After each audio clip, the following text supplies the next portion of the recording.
Today we're talking about the square of the magnitude of a vector. And that's supposed to be equals to dot product of itself.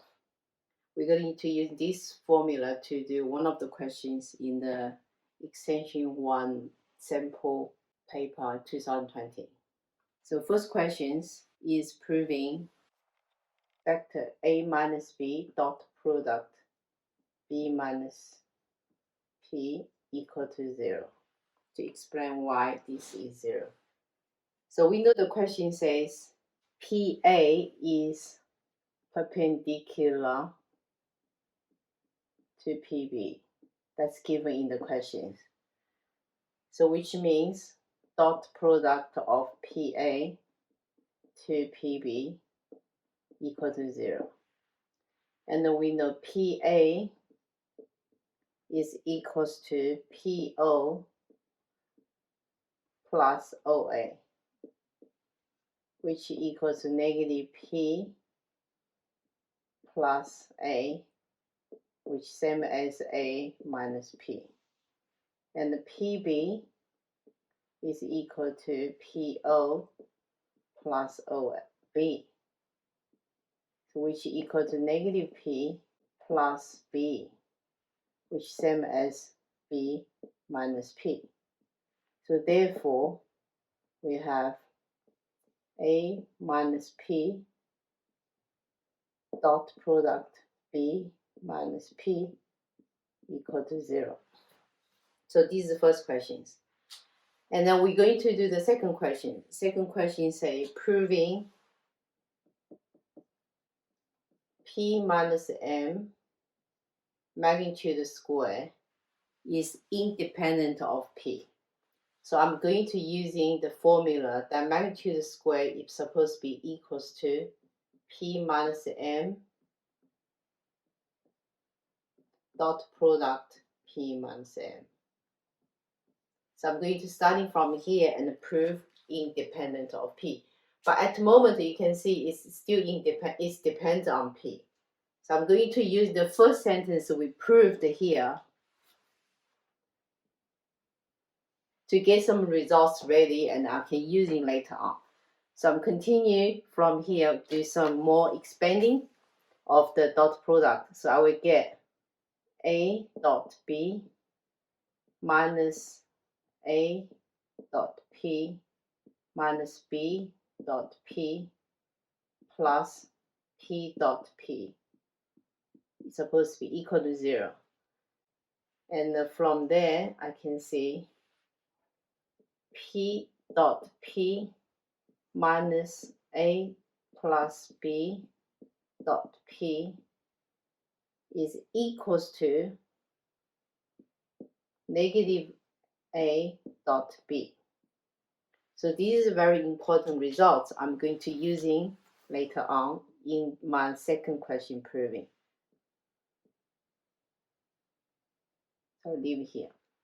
So now let's do this question here. So I'm going to expanding this by P dot P minus P dot M and also minus P dot M plus M dot M.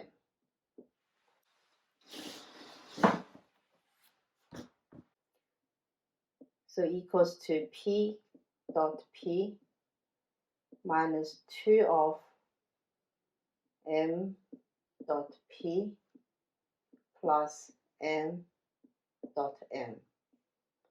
But since we know M equal to half of A plus B, so which means 2M is equals to A plus B. So I'm going to minus A plus B dot P plus half of A plus B dot half of A plus B. And now I'm going to using these important results here, which exactly I have in here,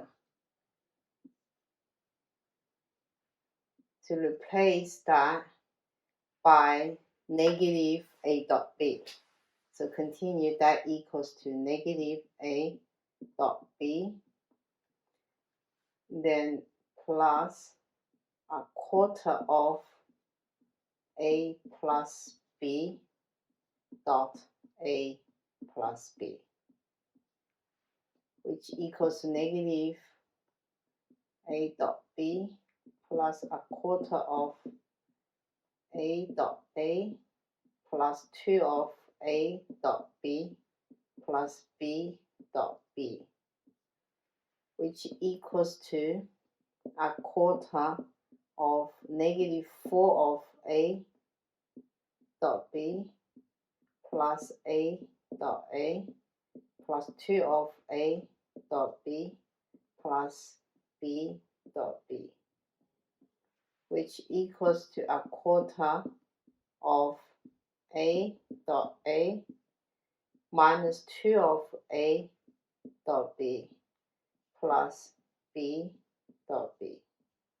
So that gives me a quarter of a minus b magnitude square. So then that's the answer for p minus m magnitude square, which equals to a quarter of a minus b magnitude square. That's independent of p. So from here, we can explain the question 3. Question 3 say, what does these results in part 2 prove about point P? So which means no matter where the P is, the distance from P to M is always independent of position P. Is a constant, which is half of A minus B. So that means as long as PA is perpendicular to PB and the distance from P to M is constant, so P is always a same distance from M if we keep the perpendicular to PA and to PB.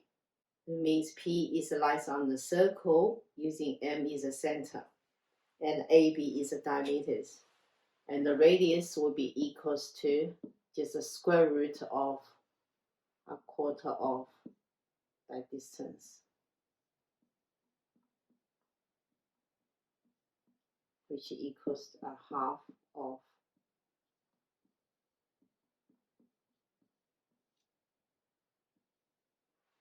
If you found this video useful, subscribe and leave a like, and let me know what other things you'd like to watch me explain.